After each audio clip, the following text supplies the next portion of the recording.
नमस्कार, मैं डॉक्टर खुशबू, को फाउंडर ऑफ मृत्युंजय आयुर्वेद।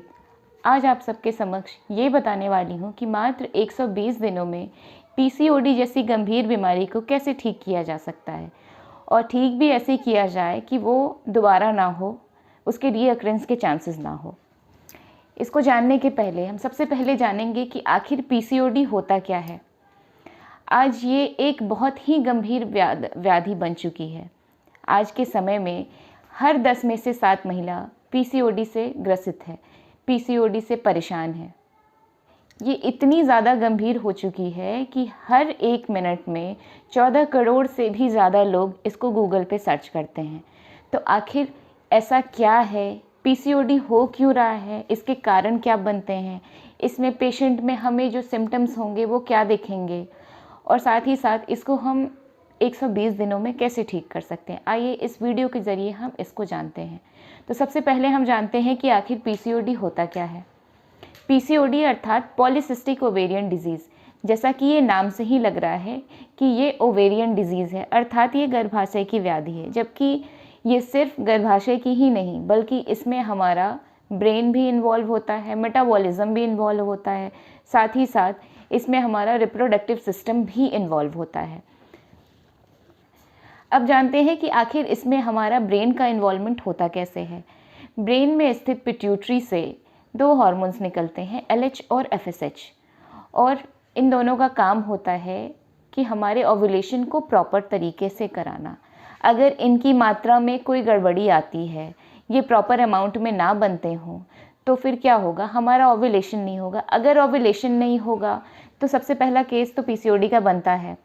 और उसके बाद क्या होता है, क्योंकि जब एग्स प्रॉपर नहीं बनेंगे और रप्चर नहीं करेंगे तो फिर क्या होगा कि पीसीओडी का एक केस बनेगा। इसके सिम्टम्स के तहत पेशेंट हमारे पास आती है जब, तो सबसे पहला कंप्लेन जो प्राइमरी है आजकल देखने को मिलता है वो है एमिनोरिया का, कि पेशेंट के पीरियड्स आ ही नहीं रहे हैं। आएंगे तो 2-3 महीने पे, या फिर आएंगे तो बहुत ज़्यादा ब्लीडिंग होती है, पेनफुल ब्लीडिंग होती है। दूसरा कंप्लेन जो पेशेंट का रहता है वो हर्सिटिज्म का होता है। हर्सिटिज्म यानी अनचाहे बालों का आना।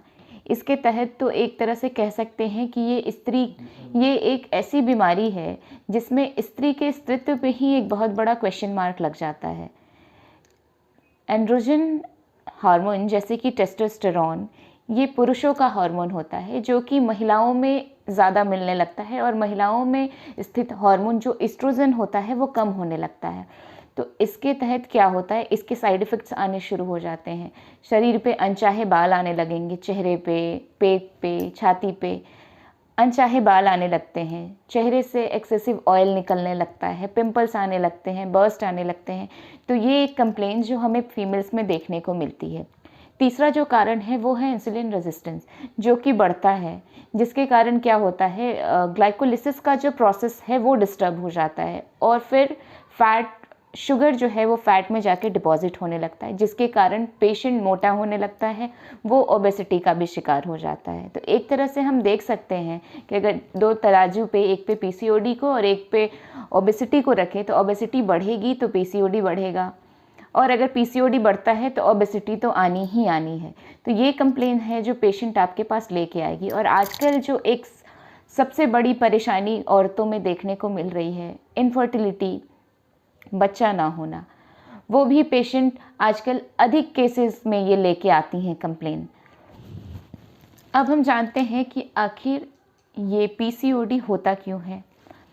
एलोपैथिक में इसके कारण को इडियोपैथिक बताया गया है, अर्थात इसका कारण उन्होंने अननोन बताया है कि पता ही नहीं है। जबकि हमारे आयुर्वेद में इसके बारे में कहा गया है कि आस्या सुखम स्वप्न सुखम, आलस्यपूर्ण जीवन और दिन में सोना। दूसरा कारण जो बनता है वो आजकल है टॉक्सिन एक्सपोजर। आजकल महिलाओं में सिगरेट और अल्कोहल का चलन काफ़ी बढ़ चुका है, ये कहीं ना कहीं पीसीओडी को बढ़ावा दे रहा है। तीसरा कारण है जंक फूड का सेवन। लोग घर के खाने को छोड़ के बाहर के खाने को ज़्यादा प्रेफर कर रहे हैं, और भी इसके बहुत सारे फैक्टर्स बनते हैं। और एक जो कारण हो सकता है वो हो सकता है जेनेटिक भी हो सकता है। किसी किसी केसेस में ये जेनेटिक भी हो सकता है, अर्थात अगर नानी को रहा हो या दादी को रहा हो, तो वो हो सकता है कि जेनेटिकली वो आपको भी हो। अब बात करते हैं इसके मैनेजमेंट की।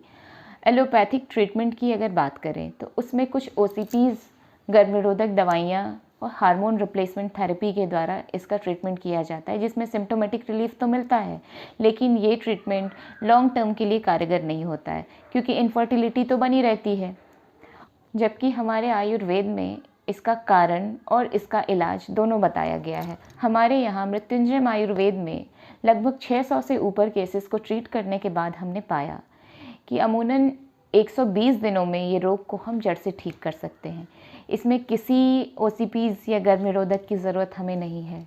हमने पंचकर्म के द्वारा और कुछ मेडिकेशंस के द्वारा, इसके अलावा अगर पेशेंट को कोई और भी व्याधि है तो हो सकता है ये समय थोड़ा लंबा हो, लेकिन अगर वो सिर्फ पीसीओडी का केस लेके आता है तो 120 दिनों के अंदर इस केस को जड़ से ख़त्म किया जा सकता है।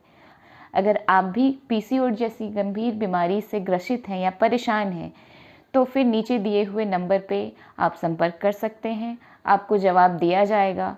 अगर आपके पास रिपोर्ट्स हैं, उन्हें दिखाने हैं, तो आप नंबर पे व्हाट्सएप कर सकते हैं।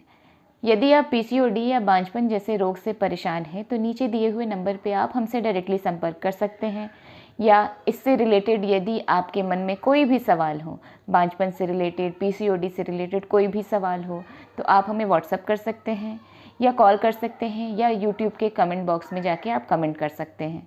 मिलते हैं अगले वीडियो में, तब तक के लिए धन्यवाद। जय आयुर्वेद।